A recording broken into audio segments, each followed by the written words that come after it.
Next up, we have a speaker who just ran against Chuck Schumer, our favorite, in New York. This is Diane Sare with the Schiller Institute, and she's here to rage against the war machine.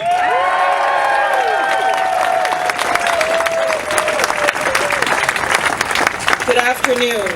I want to especially thank Nick and Angela for pulling all of us together. And I am pleased that we have smoked out hundreds of FBI agents and thousands of NAFO trolls just by sticking together to oppose our nation from plunging us into the abyss of thermonuclear war. We are here because there seems to be no bottom, no boundary to the depravity of our own government. They would never do that. Has been violated repeatedly to the point that we can be almost certain that if we, the people, don't step in, we are headed over the cliff to nuclear annihilation. We are here because we've been living a lie. As poor Lady Macbeth discovered, once you commit one crime, tell one lie, it multiplies until you reach your tragic end.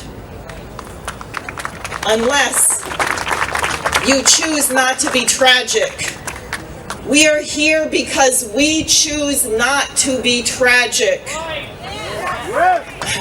The lying began at the end of World War II, at the death of FDR.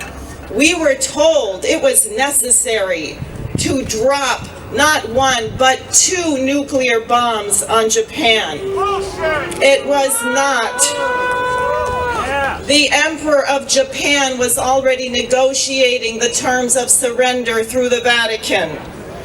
The Nazis, which could not have happened without the enormous sacrifice of the Russian people, was short-lived.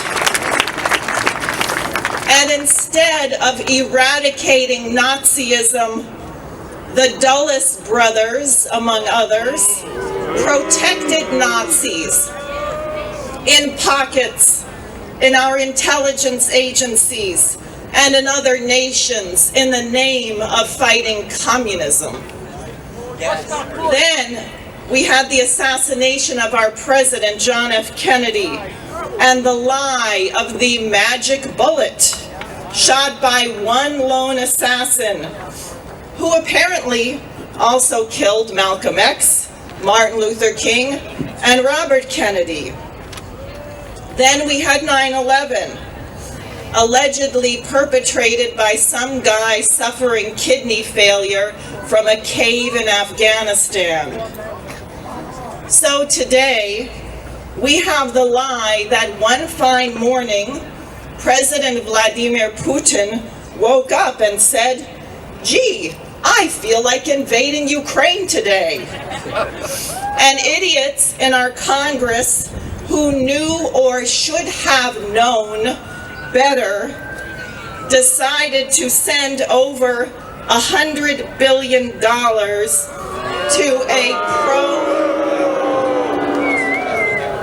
a pro-Banderist regime in Kiev, which we created, to wage a proxy war against a nuclear superpower.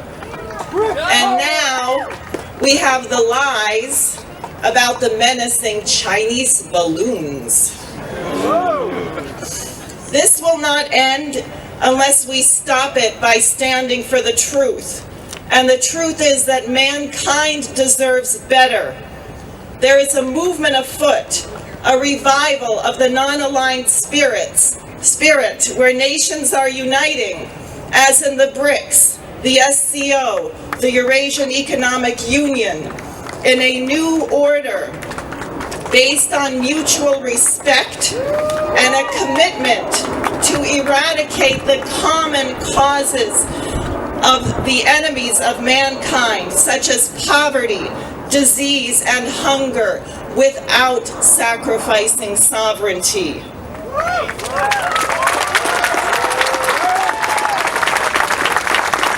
Rather than try to crush this new paradigm, the United States should join it.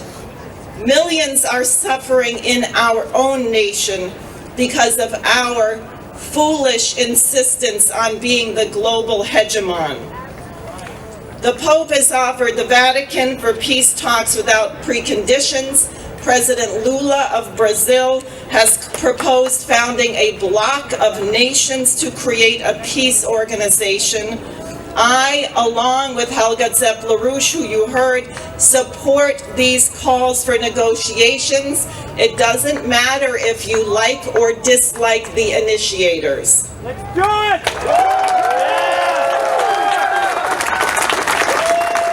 We should act in the spirit of Marian Anderson, who, in spite of the ugly racism which had prevented her from singing at Constitution Hall 84 years ago, accepted the invitation of Eleanor Roosevelt to sing here on these steps on Easter Sunday, 1939.